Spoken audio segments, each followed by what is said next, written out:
Biology in Novosibirsk, and is also the origin of the career and research of Peter Gayayev.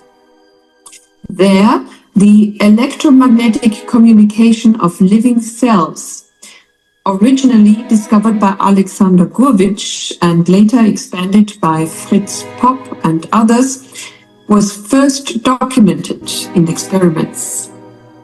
For anybody who is yet unfamiliar with the work of Peter Gayayev, I have produced an extensive video presentation about the wave genome for the Solari report, and I humbly suggest to review it in order to begin to appreciate the revolutionary nature of this research and what it means to literally each one of us. In 2012, we invited Dr. Gayayev to the Academy for Future Science European Conference in Austria, where he gave a 2-hour presentation to almost 600 participants present.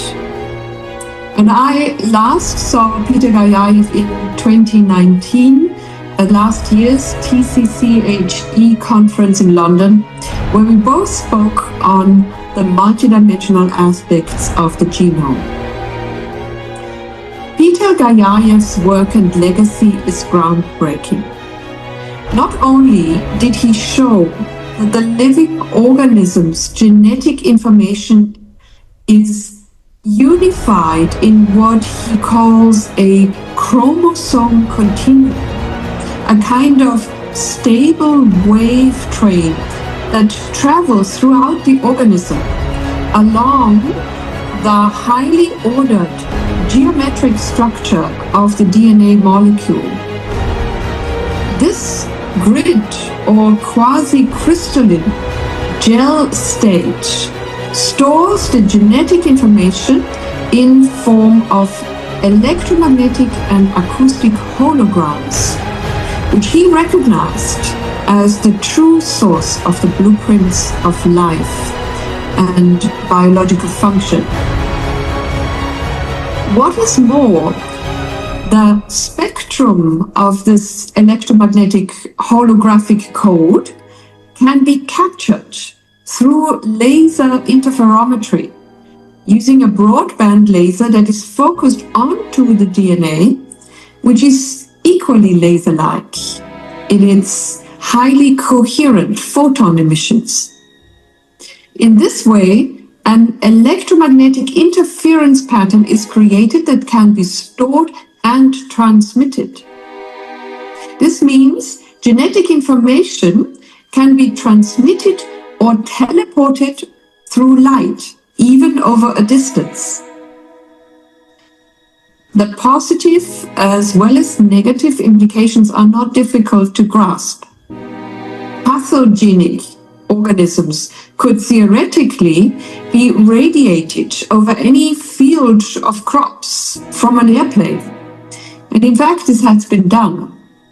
It makes one think about the current viral pathogens going around the world. Gayayev was completely aware of the potential misuse of his discoveries and had always vehemently objected to any such practices. His own experiments, in contrast, were looking to obtain the holographic information of healthy cells and organs. And when those are radiated onto diseased cells, astonishing healing and longevity can be created. Famous is his experiment with rats that received a pancreatic poisoning. The genetic information of healthy pancreas cells were retransmitted by laser, and the animals were programmed back to health. Remarkably, Gayayev narrates that after this breakthrough had been made, he returned to the laboratory one morning and found all equipment, research results, and documentation removed. The lab was empty. Gayayev also demonstrated there is a direct correlation between the genetic code and the structure of language, which led to his formulation of linguistic wave genetics, literally the resonance between human language and the genome. Or put simply, DNA can be coded by language or words. For Gayayev, the current and outdated paradigm of molecular genetics, including CRISPR techniques and gene modification, would always lead to severe consequences and possibly irreparable damage, because the model is incomplete and erroneous, as it ignores the quantum optical and wave linguistic principles of DNA. Dr. Peter Gayayev's discoveries and those of academicians Kasselchev and Trofimov, Gennady Shipov, Hartmut Müller, Fritz Popp, Luc Montagnier, Jacques Benveniste, Carlo Ventura, and many others are a complete paradigm shift that will one day give rise to a totally new understanding of both the biosphere as well as the noosphere. With what is going on right now in so-called biosafety laboratories and with the pharmacological race to produce untested next-generation DNA vaccines, this great and independent researcher and pioneer of life sciences could not have died at a more critical and precarious moment in the history of medicine. Gayayev's last article was dedicated to this question of the appropriate response to fighting COVID-19. He was convinced that the quantum biological approach would offer much more effective cures and safe immunization without side effects, based on a holistic communication of all levels in the biome. Had Gayayev's work been recognized and studied by universities worldwide, the medical community today, I believe, would be in a different position in handling a challenging virus. Certain of his academic colleagues and people who knew him are concerned that his passing at this time, despite his age of 79, is unusual, as he was known to be of excellent condition. He died of a brain edema, when in fact his official recognition may have been just around the corner, as only weeks earlier he received a letter of the Nobel Prize Committee to inform him about his nomination as a candidate for the Nobel Prize of Medicine in 2021. Imagine the dramatic impulse this could mean for the future of medicine and our evaluation of life. I pray it will still happen, even if only posthumously. Dr. Peter Gayayev's life, work, and untimely death must not be in vain. I urge you all to educate yourselves and all those in your sphere of influence to know more about this groundbreaking research and the paradigm-shifting implications of a higher, intelligent origin of life. Dr. Gayayev himself would often open his lectures with the words from John chapter 1. In the beginning was the Word, and the Word was with God, and the Word became flesh. As he understood directly that there is life in every word coming from divine consciousness. So I pray that he may now experience this word become light.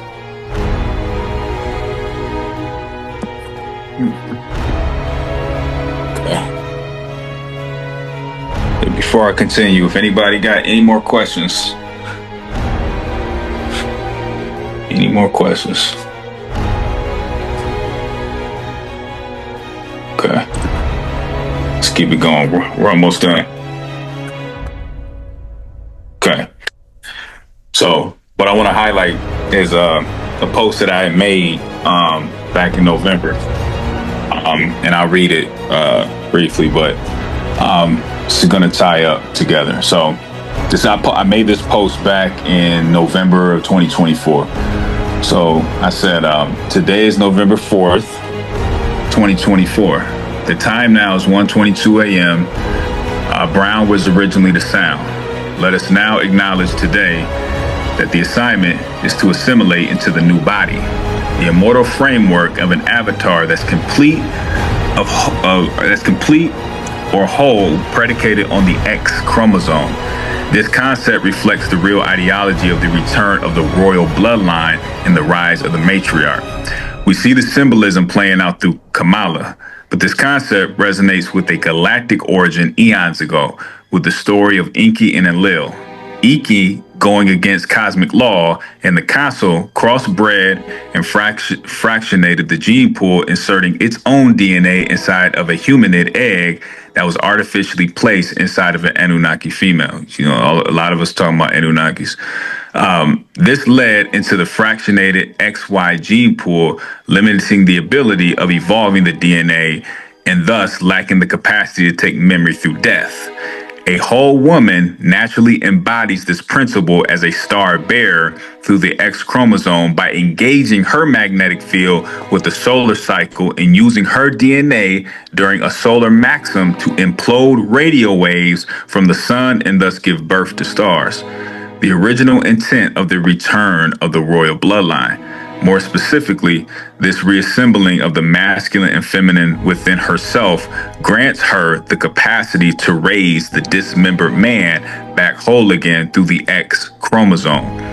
The crossing over of genetic intel from X to X within the woman gives birth to a higher version of herself, and so through vertical gene transfer and self-love imposed on the man, this engages the man's DNA to supercoil and perform the same feature, going from the fractionated gene pool XY to an XX, which is intelligence. This is what the rise of the matriarch is. Reason in the Bible, Abraham and Sarah in the Bible both received the letter H in their names after their meeting with God. Maintaining this new body is through the act of meditation or going within the real black sun. This post is to set the foundation. As I will expound on that, was said above. Okay, so it's interesting as well that, you see like a lot of news on X, or about X, which is once called Twitter, news on SpaceX. Again, these are all, basically ancient iconography that's couched in normal societal affairs that we, as the ancestors, are supposed to decode and look at from a different vantage point, right? So we're dealing with the letter X, and we're dealing with a different level of intel predicated on the woman.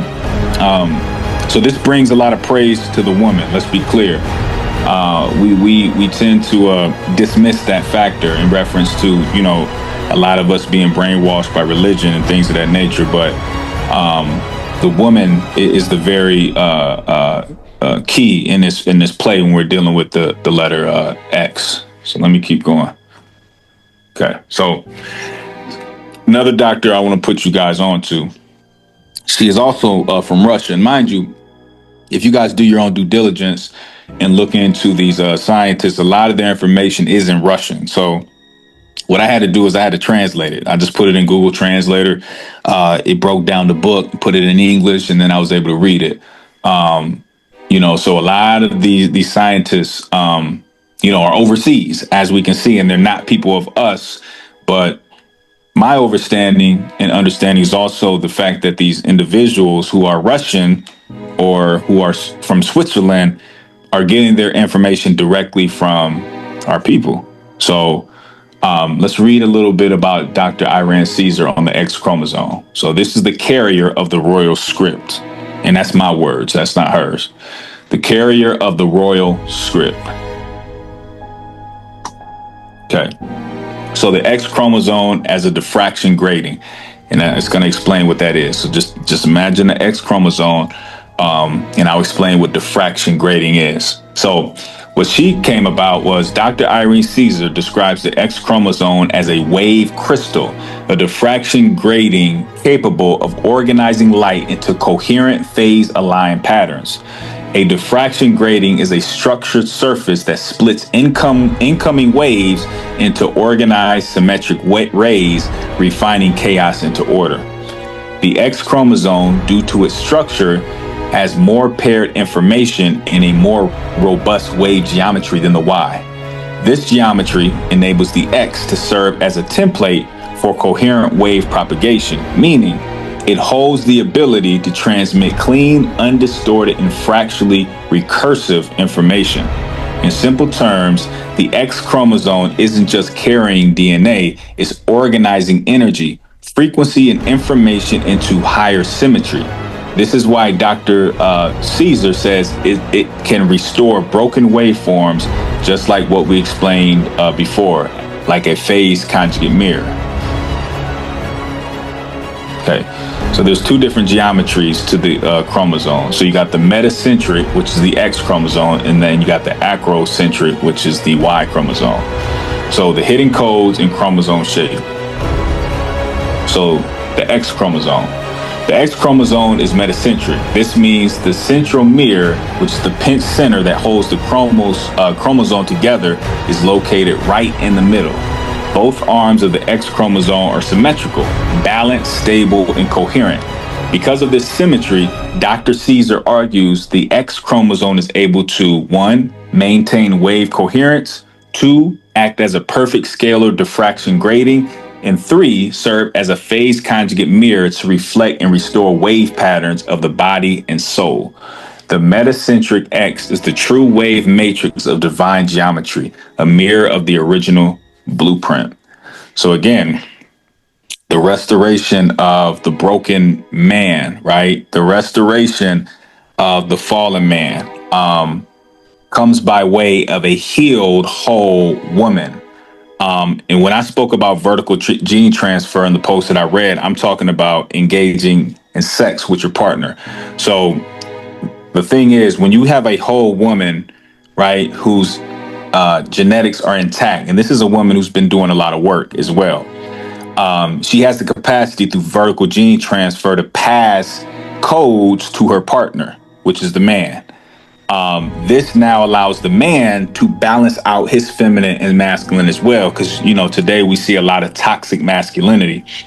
The individual to really see, as I spoke about earlier in the presentation, that was able to save himself and literally become a harbinger of what was to play out, a year or so after, was Nipsey Hussle.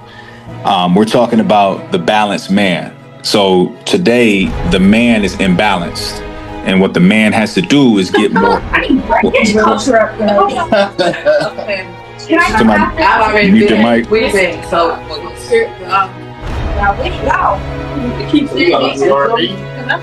Somebody mute the mic. We're going to the safe side. We're going to get it. You going to get it. Yeah. All right. Okay, come on. All right, we good? You good? Yep. Okay.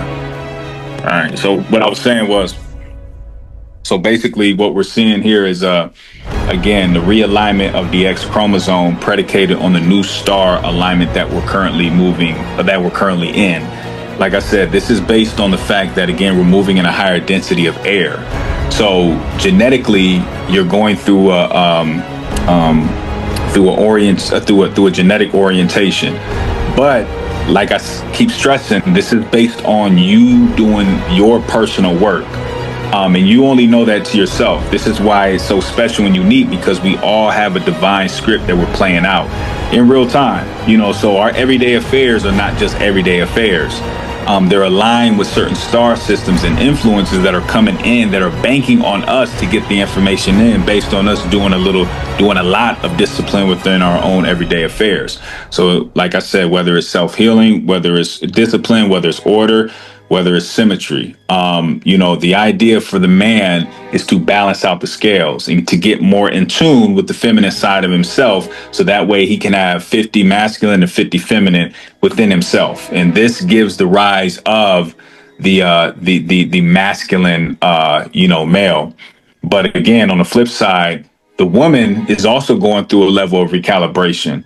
But as we can see in the real world, like, this is what they're knowing right now. So like I said, I can see what's playing out outside of what's being said relative to SpaceX, relative to, X shutting down through Twitter and things of that nature.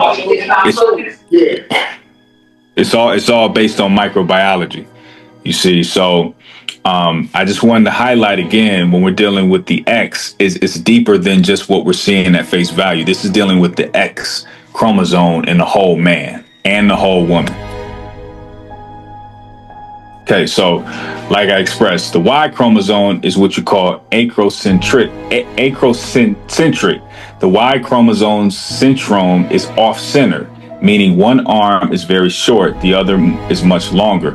This asymmetry creates distortion. It's less coherent, less regenerative, and cannot function as a complete scalar wave system. Dr. Caesar describes the Y as a fragmented echo of the X, useful for certain traits, but lacking the full holographic resonance needed to restore or resurrect the full human pattern. Okay, so I'm gonna end on this note so I can give the family time to get their presentations in.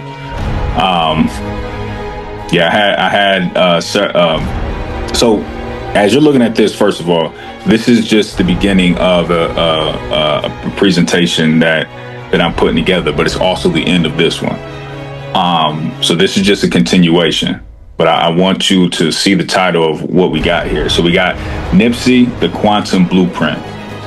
So there's so much that I want to talk about in reference to this specifically, which, like I said, this is the end of this lecture, but the beginning of one that I'm putting together specifically about Nip.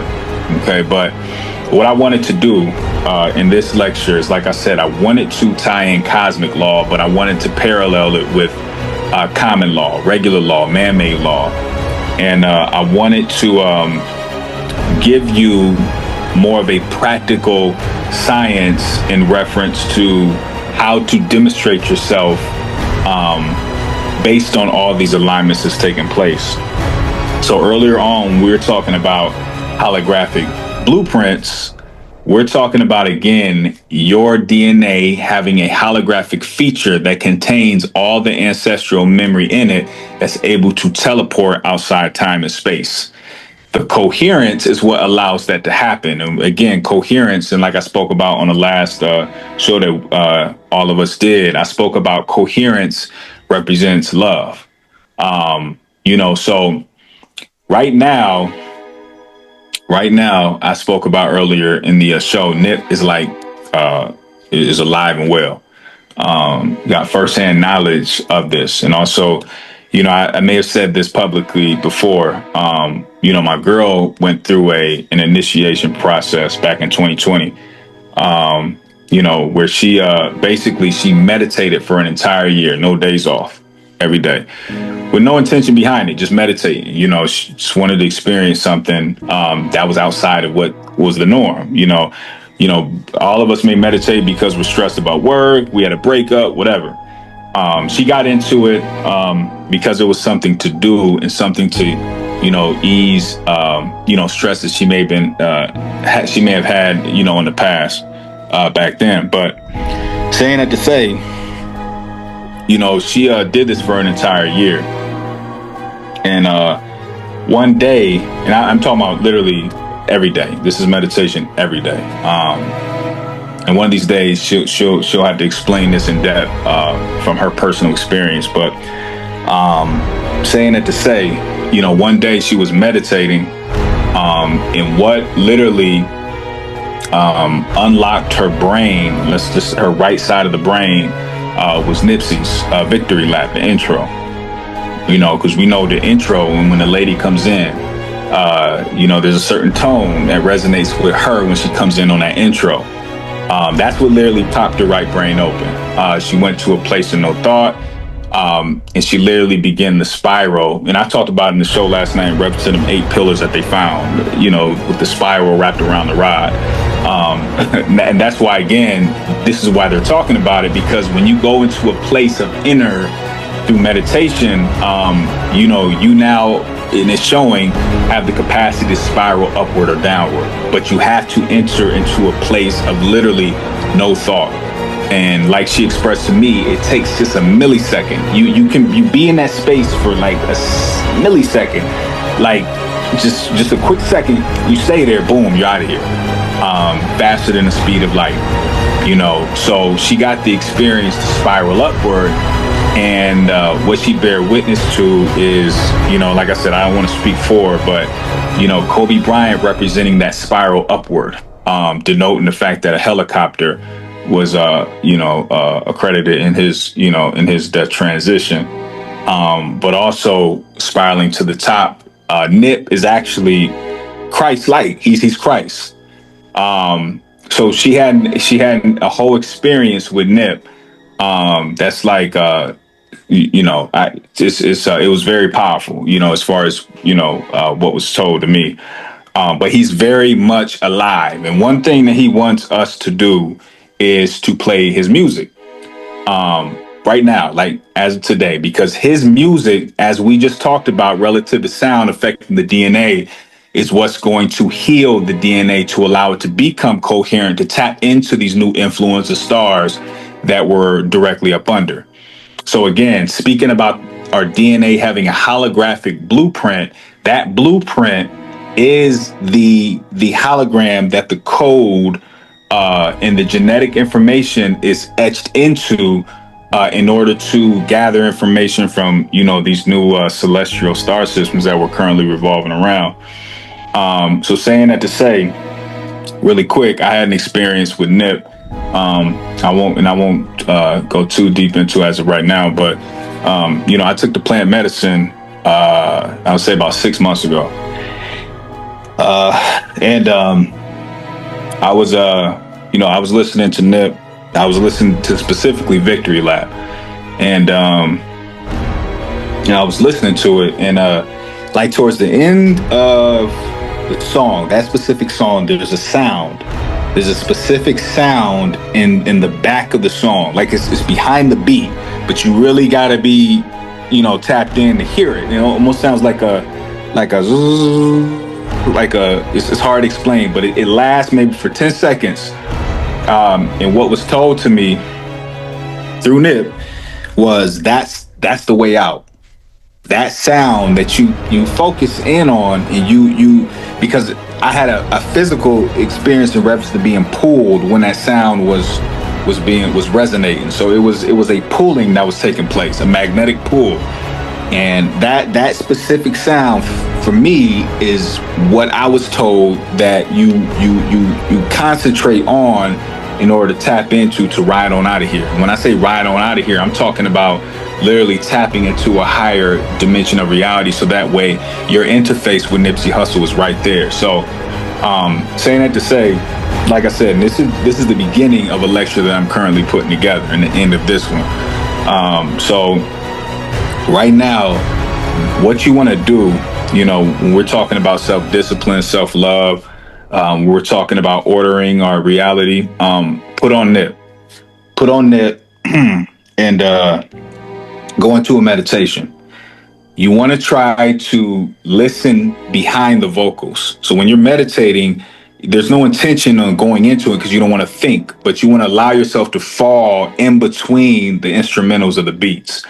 And when you do that, again, I'm speaking from personal experience. When you do that, you'll hear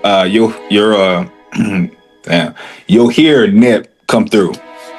And it's a powerful experience. So yeah, with that being said, I'm excited to get this one off to the people. Like I said, this is the beginning one called Nipsey, the Quantum Blueprint. And, that's my presentation.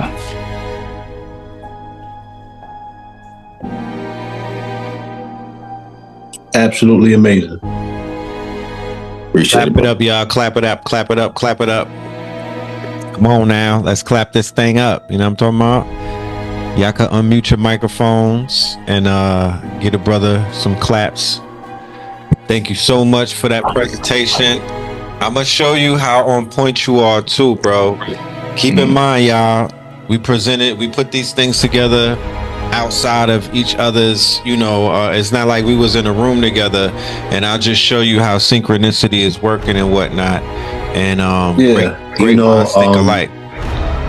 During a time like this, with the elimination of the Department of Education and people scrambling to say what we do, I had a good talk with our good brother Keys, and I somewhat charged him, him being Jabril, and Jabril is Gabriel, and Gabriel is the messenger. It's also the scribe. That would be the equivalent to Jehudi.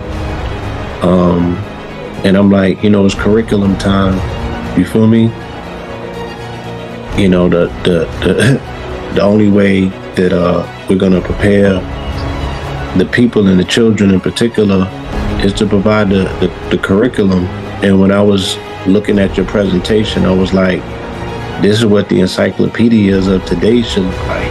This is what the curriculum, this is what the collegiate online academy level education should look like. And a person will have to test to get out of the module to another one, because it requires attention. But you was doing something to the inner coherence of my DNA. Like, my DNA was appreciating seeing itself being described in such a manner.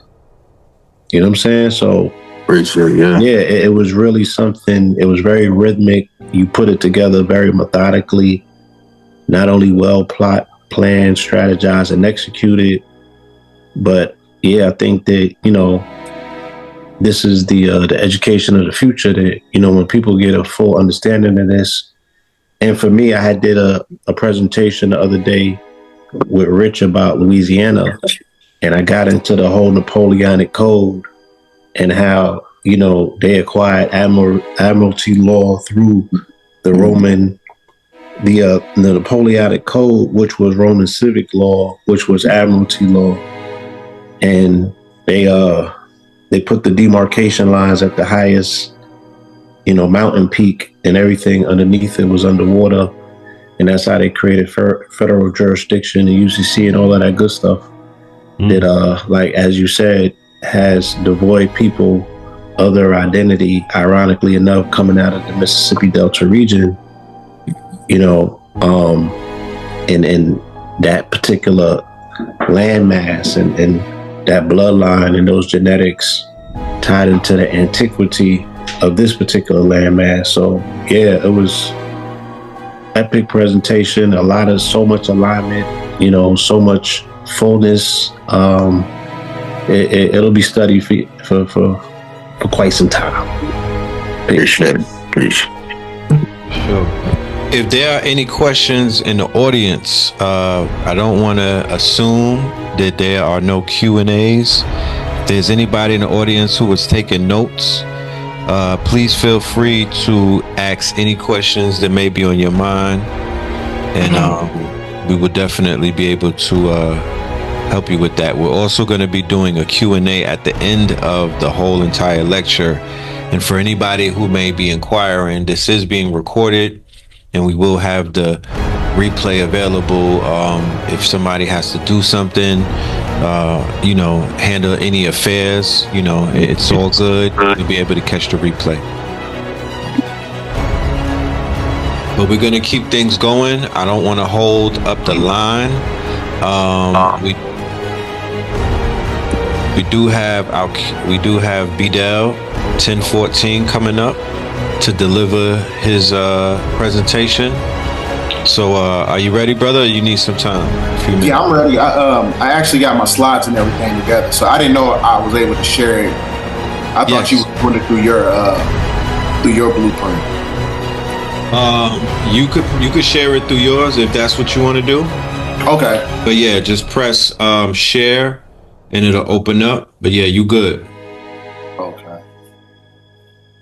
So.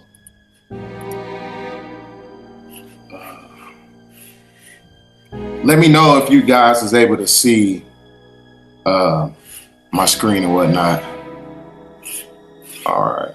Let me see. Yes. You able to see everything?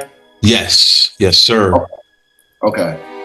Well, the basis of this presentation is going to be based on quantum physics, metaphysics, and mind science technology coupled in with some theological context. Now, in order to understand everything intrinsically, you got to understand the significance of the zodiac ages. So the inception of time started with a sun cycle. We had a 24,000 year purification period when you're talking about the precessional circle. So the precessional circle, the first sun cycle was equated to 6,000 years. So the age of Aries, Taurus, and Pisces was the Piscean age of darkness that basically created the lunar light lock that basically subjugated the carbonated body by way of the Van Allen belt, which is basically the embodiment of the silver key that works in tandem with the moon. And because the moon is basically the external hard drive, the planet Earth, that is also associated with Saturn, because Saturn is also controlling the subatomic particles that's extracted from the magneto-hydrodynamic Cassini gaps that controls the holographic projection. So what I'm basically saying is that during this time period of the age of Pisces, Aries, and Taurus, that is basically the lunar frequencies that was basically facilitated by lunar doctrines when you're talking about the Bible. So this is why, the great majority of us, we worship things outside of ourselves. So everything is based on external stimulation. So now we're going through a transition point. We're transitioning from the age of Pisces to the age of Aquarius, which is basically the embodiment of a new paradigm where the ego is transformed into soul activation. So it's based on spiritual metamorphosis as we go back to the galactic center. And everything is also based on unity, which is a form of cosmic convergence, abundance, mentality, global community, horizontal self-governance, spiritual awakening to self, intuitive self-knowing, source within you, which is also associated with the black sun, which is Ophiuchus, the regeneration spinal fire. I'm gonna get into that later, and you are your own savior. So like I said, everything that was connected to the Piscean age was based on external stimulation, which makes you an antichrist because now you're anti yourself because you worship things outside of yourself by way of the embodiment of the moon that is controlled by people, places, and possessions. So this is all predicated upon self-empowerment, fluid family groups. So the multitude of the age of Aquarius is always going back into the galactic center where you have a fifth dimensional civilization by way of a cosmic convergence.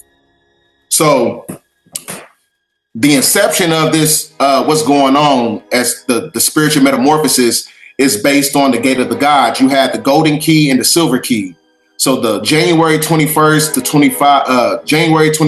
25th planetary alignment, that was basically the embodiment of six planetary alignments. That was the golden key being unlocked because the Pope I think it was on New Year's Eve, he used the cosmic keys of papacy to unlock those codes. So then you had the February 28th planetary alignment, which is basically the embodiment of the silver key. And the silver key is the lunar light lock that's connected to the Van Allen belt that was created by the Majestic 12. When you're talking about, those who work in tandem with the archonic forces on the dark side of the moon, which also controls the gematria body. We're going to get into that. So you had two gates, which are the entryways to heaven, one being the intersection between Taurus and Gemini, known as the Silver Gate of Heaven, where Orion, which is associated with Osiris, Osar, is located. The intersection between Libra, Golden Age, and Aries, Silver Age, the age of darkness and deception, where Ophiuchus is located, is known as the Golden Gate of Heaven. So the keys of papacy that was facilitated by the Vatican Popes of Rome on New Year's Eve, we're going back into the Galactic Center, which is the Golden Gate, which is also going to be the Christmas Eve. Yes, which is also going to be the precursor to, hold on for a second. Yeah, which is also going to be the precursor to the Golden Age. So the Galactic Center lies visually from our solar system along the line that passes through the Golden Gate. So that's the Earth Zone. The Earth Zone is also associated with the Milky Way galaxy. The constellation of Ophiuchus is a serpent bearer, right? So now we living in the 9th year, and the 9th year is also associated with the cosmic serpent, the regeneration spinal fire, to where you activate Ophiuchus, which is basically connected to the black sun. So this is a form of resurrection and rebirth that's taking place by way of the rejuvenation of our DNA structure, just like how ALKEBULAN was basically specifying in his presentation. Ophiuchus in Orion represents the part of the cycle of life that we all incarnate as going from earthly beings through the gate of man. So this is based on spiritual metamorphosis, where a human becomes God as we get through the Galactic Center to the Golden Gate. With the sun's alignment with the Galactic Center on the winter solstice, the sun will be the sign of Ophiuchus, the serpent holder. This represents the mankind crossing back to the gate of the gods, higher consciousness. The serpent bearer is represented as Ophiuchus, 12 disciples, plus Christ, Ophiuchus, which is also equated to the 13th zodiac wheel. And you also get the number 13 due to the planetary alignments from January to February. You had 6 on the golden key and 7 on the silver key, which is also the epitome of 13. So the keys of papacy, the cosmic keys of papacy that the Pope unlocked, was basically unlocking. Yeah, pardon me 1 second, Brother BDELL. Do you mean to have your screen up now, or do you mean to have it down? What you mean? You can't see no slides? No, we looking at you. Oh, okay. Yeah. For a second. Let's see. I thought I was sharing my screen. It must have just stopped. Yeah, it was sharing at one point, but then it stopped. You good. Just don't press the stop share button. Okay, can you see my stuff now? Give it a minute, it might be loading up.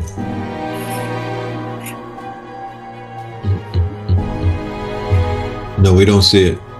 All right, hold on, let me check something real quick. Sorry about that. You good? Okay, I think I know what happened is what my the screen had. It's sharing now.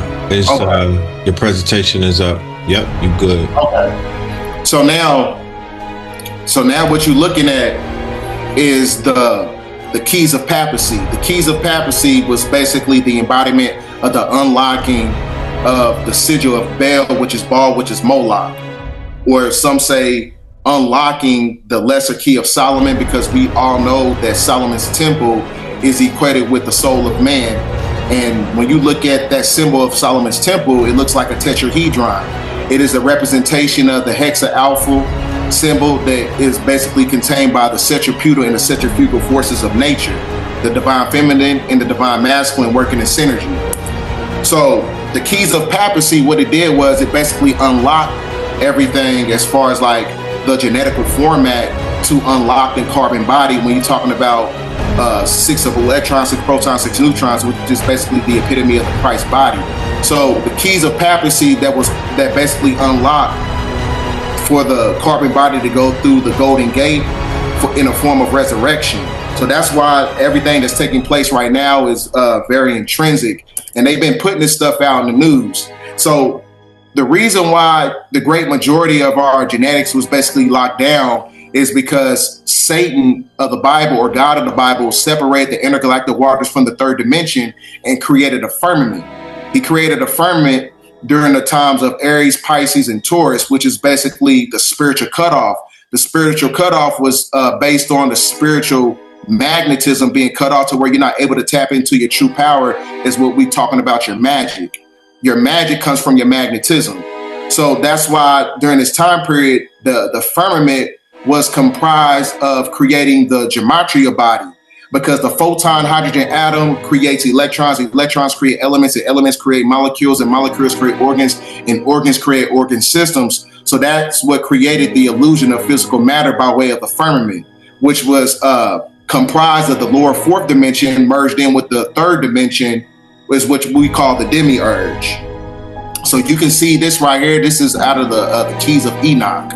It tells you about the prince of darkness shall rule the air, the firmament. So even when you look at this from an Anunnaki standpoint, when you break down the etymological roots of the word Enlil, En means Lord, Lil means sky, Lord of the sky. That is also associated with the prince of darkness, who is also Satan or God of the Bible, however you want to look at it. Because even when you go to the H1408 Strong Concordance, it basically demonstrates that God is equated to the word Gad, which is Gandril in the book of Enoch. So during this time period, when we're going back into the galactic center, we're basically extracting energy from the etheric network, which is basically the epitome of the black sun. So the power supply is causing a rejuvenation process of our genetics, which is also associated with polarity consciousness, to where you activate the divine feminine and the divine masculine, which is also associated with the left brain and the right brain. So the magnetites and the dendrites in the brain, which is basically the crystals, is what is going to take place as far as like crystallization, to where the brain is able to conjoin together to where it creates an influx of neurons. And those neurons in itself has a cerebral cortex protein that extracts gamma radiation. And gamma radiation is actually the God frequency. So this is why in Hinduism, they call this process called the Akasha. This is how you unlock the Akashic records, by way of the extraction of the etheric network that is associated with the black sun. So this is what I was talking about. You're talking about the dualistic paradox, but when you go through the path of Malakut, that is the path of the middle way, where you activate your purpose. Your purpose is associated with oneness. Your oneness is associated with self-realization. Self-realization, to where you basically dematerialize the dark psychology that subjugated your bloodline, to where you're not able to unlock that Christ consciousness, because a lot of people are submerged into the psychological external stimuli, which is learned behavior patterns in the brain by way of generational trauma. So when you activate the Christ consciousness by going through the path of Malakut, the path of the middle way, that's when you tap into your purpose. So this is where you get the epitome of fifth dimensional consciousness. So I'm also doing a presentation talking about, the process of, of the Christ body basically being activated. So when the Christ body is being activated, that's basically dematerializes the globalization aspect when you're talking about a one world religion. So the religion aspect is falling to where we're no longer associated with the external stimulation of going to church, because the Christ body is actually the church. So, the same thing actually takes place. So this is why they've been talking about, the pyramids and everything, because the kinetic energy of the pyramids is also associated with the Christ energy. So this can basically be a dog whistle, talking about the 3 days of darkness, but it's really talking about the activation of genetic format of the carbonated man and woman.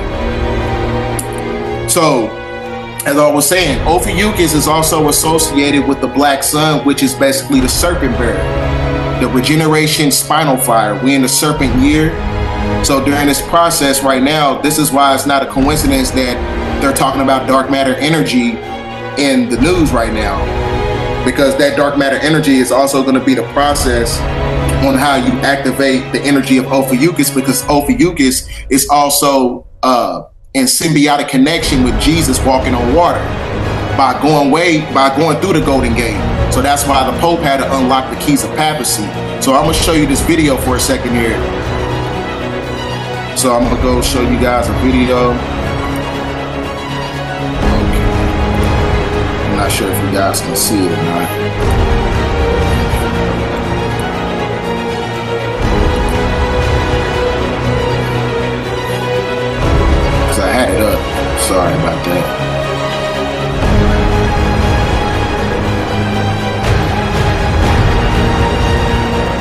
just airdrop it to myself. Can you guys still hear me? Yes, sir. Okay. All right. So I'm gonna get this video for you guys. You good? No problem. Right. Take your time. All right.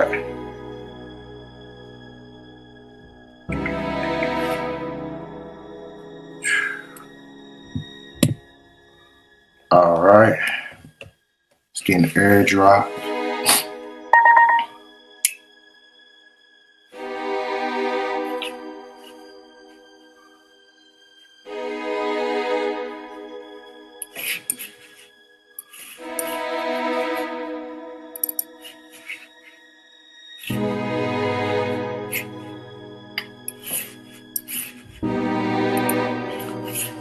Can you guys see the screen now? Can you see the video? No. Not yet. Okay, hold on, let me see. I probably got to go through Zoom.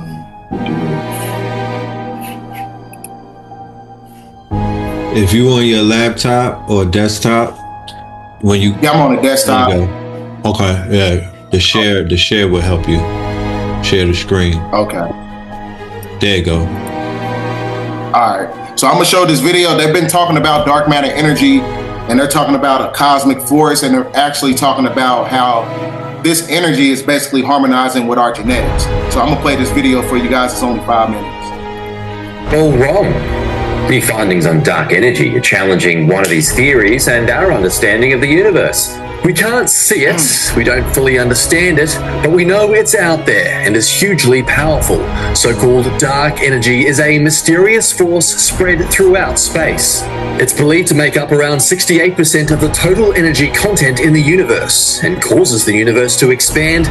So what you're seeing right here, they're basically showing you the galactic center. This is what you call the Milky Way star constellation. You see the Fibonacci sequence of the number 9. We're spiraling back and all the way back into a 5th dimensional type of energy. That's what this basically demonstrates. An ever faster rate. Dark energy seems to be something that's tied to the structure of space itself. Albert Einstein, in his theory of general relativity, theorized it is a cosmological constant, an intrinsic part of space itself. But a newly released study suggests that's not the case. It's definitely absolutely got the full attention of the cosmology community worldwide, and it's potentially telling us something fundamental about the way that the universe evolves and also about fundamental physics. Using a special dark energy spectroscopic instrument in Arizona, scientists, including several Australians, looked at data from around 15 million galaxies and quasars over 3 years and examined how gravity is warping light. The data suggests dark energy has not remained constant. In fact, it has weakened. And that's led cosmologists to consider whether the expansion will continue to accelerate, slow, stop, or even reverse. If dark energy is evolving with time, it means that our standard model for cosmology is incomplete and also can have a strong impact on the ultimate fate of our universe. The findings were presented at a summit in California this week. While more data is needed to confirm, this may eventually be considered a universe-shaking study. A camera the size of a car is about to change everything that we know about our cosmos. It will peer into the deep unknown space with unprecedented precision. Our next story explains how the secrets of dark energy, dark matter, and the structure of our universe are all about to be revealed. Take a look. So, for you, why is it important to study these things out there in space? Well, first of all, as I said, I like stories. I think the story of the universe is the biggest and most exciting one we have. And, just answering basic questions about the universe is, to me, very exciting. And I just feel very honored to be able to, tell a part of that story. On a more, interesting level, like why do we care about black holes in the first place? You can imagine, black holes have environments that are so extreme we can't test in laboratories on Earth. You basically have to go to outer space in order to study these extremes, like, a black hole that's millions and millions of times the mass of our sun. Suddenly, years after something has happened that's a very violent explosion, you're having these weird outflows happening. That's a completely new parameter space in physics that we don't understand. We don't know what's causing these. So being able to probe these and maybe understand what's happening could tell us new physics about what's out there. This is the universe as seen through the lens of the Euclid telescope. 26 million galaxies captured so far, 35 terabytes of images, which have been put together to form a map of the cosmos. And this is just the beginning. It's only 1 week's work of mapping the sky. The mission, carried out by the European Space Agency, is due to last 6 years, over which researchers hope to map 1/3 of the extragalactic sky with such detail. Some of these galaxies are over 10 billion light years away from us, and by scanning them multiple times, the telescope will capture them at different stages of their evolution. And this, scientists hope, will help understand how structures have formed and changed over billions of years. It's impossible to visualize all the galaxies. There will be billions of galaxies. So in many areas of astronomy, AI will be used more and more to classify and find, also to find a new object. Euclid is just starting this survey. It will keep us busy for many more years. And we are all very excited, and the scientific community by the great potential. Euclid's nickname is the Dark Universe Detective. Its ultimate purpose is to shed some light on dark matter, which is believed to be what... Now I'm going to interject for a second. It's also, he's talking about Euclid. So the 47 problem of Euclid is also associated with the Pythagorean theorem when you're talking about the restoration of the matriarch by way of man, woman, and child. When you understand that dynamic that's associated with, the mathematical sequence of, the 47 problem of Euclid that they demonstrate in ancient Kemet. Galaxies together, as well as on dark energy. Dark energy pulls galaxies apart by making the universe expand faster and faster over time. So I just wanted to start. Can you describe how you kind of got interested in astronomy and in black hole research? Sure. So I decided I wanted to be an astronomer when I was 13 years old, and I read a book about astronomy. Actually, it was just So that's the basis of that video. If anybody has a question or anything about the video, you can go ahead and interject if you have any questions.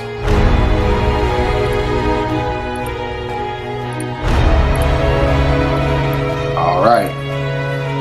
So one thing you also got to understand is the dark energy that is basically associated is basically comprised of the etheric network of ether, which is basically the quintessential alchemical element, the fifth element that basically permeates the totality of nature. So it's also the embodiment of the dodecahedron. So it's a geometrical shape that encompasses all energy in the universe. So this is why, the great majority of the Orishas, when you break down the etymological roots of the word Orisha, Ori means ruler, and Isha means ether or Ashe. So ruler of the ethers, when you're talking about, ethers basically permeating everything in nature. So this is why you've been seeing this sigil right here that Kanye West has been wearing. These are basically dog whistles. Like I said, they're basically telling you that the regeneration of the energy of Ophiuchus and the regeneration spinal fire to activate that Christ consciousness by way of the black sun, these are all dog whistles. This is basically the symbolism that's connected to our genetic format. So that's why a lot of people can't look at this from an external point of view. They got to understand the signs and symbols, because symbolism is going to be their downfall. So this is also correlated with the neuromelanin, because the dark energy that they've been basically talking about is also associated with neuromelanin. Neuromelanin is the brain and central nervous system melanin that is basically the electrical force field around the fascia system that works in tandem with your nervous system that creates your morphogenetic field. So that black dot, that dark energy, the neuromelanin, is what creates an influx of melanocytes, which is basically an intelligence molecule. right? So what is neuromelanin? Neuromelanin is a type of melanin found deep within the brain. It enables consciousness by connecting lower brain regions responsible for basic alertness and motivation within higher regions that manage thought and awareness. Disruptions in neuromelanin have been linked to various disorders, including bipolar, schizophrenia, psychosis, Parkinson's, and Alzheimer's. So also, this is why they want to use Neuralink as an extraction process to extract the neuromelanin, which is why, you're starting to see a lot of our people starting to come up missing, like those two twins that was found on that mountain. So over the course of time, you have to understand the diametrical difference between the genetic format of the European and the genetic format of, the carbonated man and woman on the planet.